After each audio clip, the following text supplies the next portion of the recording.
Good evening with sports. I'm Anne-Marie Burke. Anthony Allen scored his second half century in a row as Barbados spread out 214-7 in their first innings at the close of play against host Trinidad and Tobago Red Force. This was day one of their WICB PCL first class second round match at the Queen's Park Oval. Allen made 88, including 12 fours. Well, India have the advantage over England after 2 days of their second test in India. India eventually were bowled out in the first innings for 455, with Virat Kohli making 167. England are 103 for 5 to trail by 352 runs.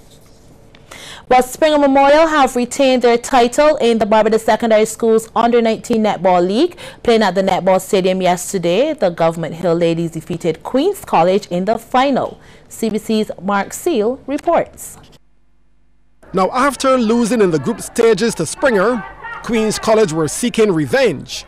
And what better place to seek it than in the finals? With that said, QC started the ball rolling. This was one of goal attack Brittany Small's 5 shots, and she buries it, one of the 4 she made. Springer, on the other hand, were undefeated, and they weren't looking to tarnish that record. Rashana Thorne was on board with that. She had 14 from 20. Then Tyra Ford gets her tally going, sinking this one from the left of the goal. She had 3 from 10. You could see that Thorne came for nothing but the trophy, hitting from all over the circle. Niara Ford then scores for QC to keep them 1 goal behind Springer. She had 6 from 17. But Thorne was in a zone as she hits from distance. Springer taking the first quarter 6-4. On to the second quarter, and Springer continued to score from this end as well. Then Small adds to QC's total as they went into the second half trailing 11-8. With Springer up by just 3, QC started confidently. Ford with the score.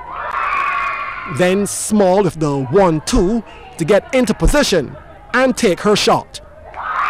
Springer made a change to their goal shooter, replacing Ford with Jada Smith. Now this proved to be a boss sub as Smith only missed 2 shots. She hit 5 from 7.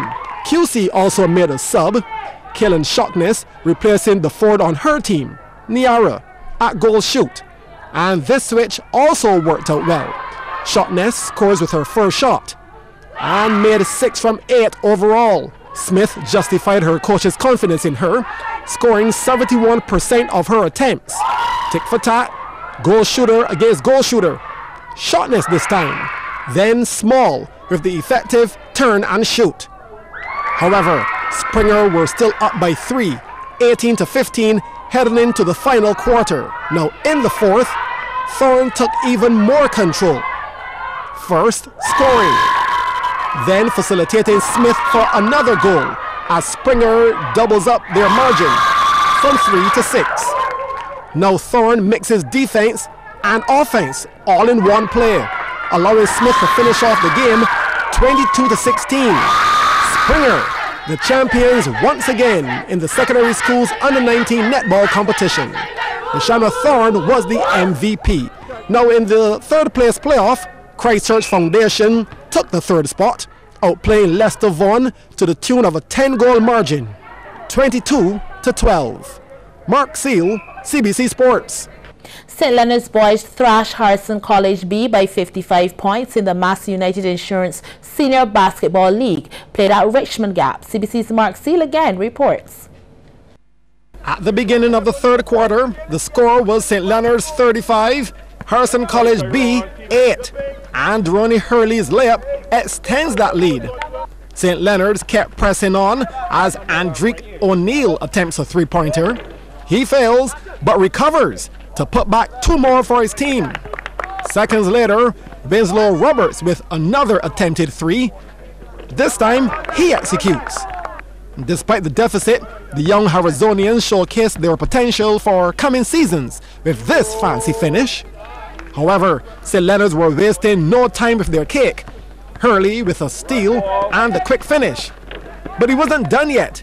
He capitalizes on this error by the college boys and gives O'Neill with the assist. That duo were having their way with College B's defense.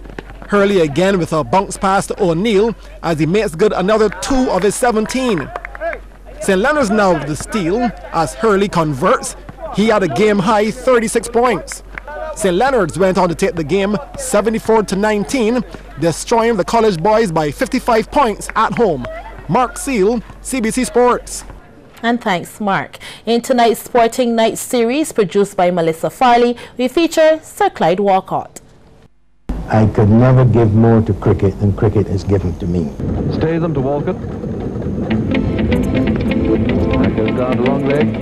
Taylor chasing it. Former president of the International Cricket Council, one of the most dominant wicketkeeper batsmen in the 1950s, a giant in stature, but gentle in nature, a legend, and a lifetime devotee to the cricketing game. That's Sir Clyde Walcott. When you start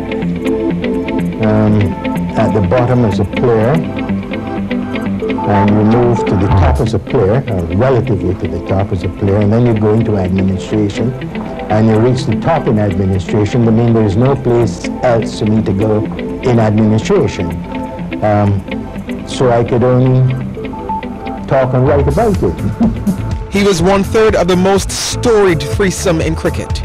He, along with 2 other Barbadians with whom he will be forever linked, Sir Overton Weekes and Sir Frank Worrell, were known as the 3 Ws. When sometimes I'm introduced as chairman of the ICC, the individuals say, oh, a member of the 3 Ws. So the 3 Ws are still talked about. Fondly remembered as the youngest of the 3 Ws, Sir Clyde Walcott remains immortal in the hearts of those who share a respect and passion for the professionalism of the sport. After his playing days, he became chairman of the West Indies Selectors, manager of the regional team, president of the West Indies Cricket Board, and the first non-Englishman to be appointed president of the International Cricket Council. He had a superb batting record, making 3,798 runs in 44 tests with 15 centuries at an average of 56.68. Sir Clyde's professionalism, administrative capabilities, and strong management skills are embedded in the minds of all who witnessed his talents. To ensure he's forever remembered, a roundabout on the ABC Highway was named after the great man in honor of his many achievements in cricket. He was also knighted in 1994 for those accomplishments. I felt honored when I was knighted. The pavilion located in Queen's Park, the home of Spartan Cricket Club, also bears his name. A monument bearing the busts of Weekes, Walcott and Worrell can be found surrounded by tropical flora in the park opposite the 3 Ws Oval at the University of the West Indies Cave Hill campus. And one of the more prominent spectators stands at the historic Kensington Oval is named after him and the other Ws. And now it's time for tonight's great moment.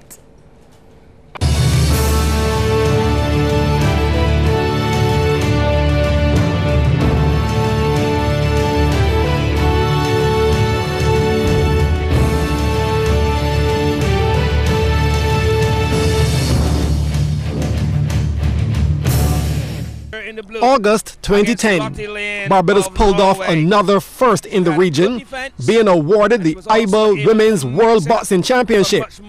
Chairperson of the local organizing committee, Joyce Boyne, and her team hosted 700 female boxers from all over the world, making the 2010 IBA Women's World Boxing Championship the biggest ever of its kind, and a great Bajan sporting moment.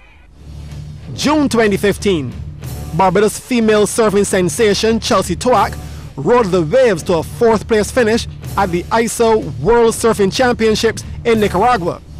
Tuack's 4th place is the best result ever by a Barbadian surfer at the World Championships.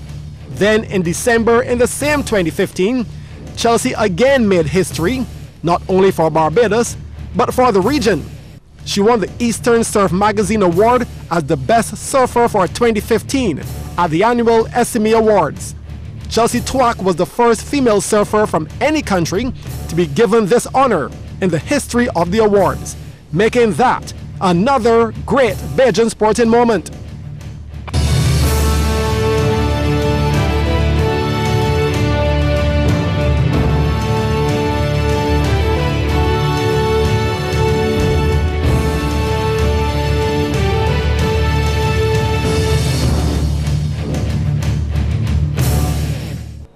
And that's it for sports, but Lisa will be back with the business report.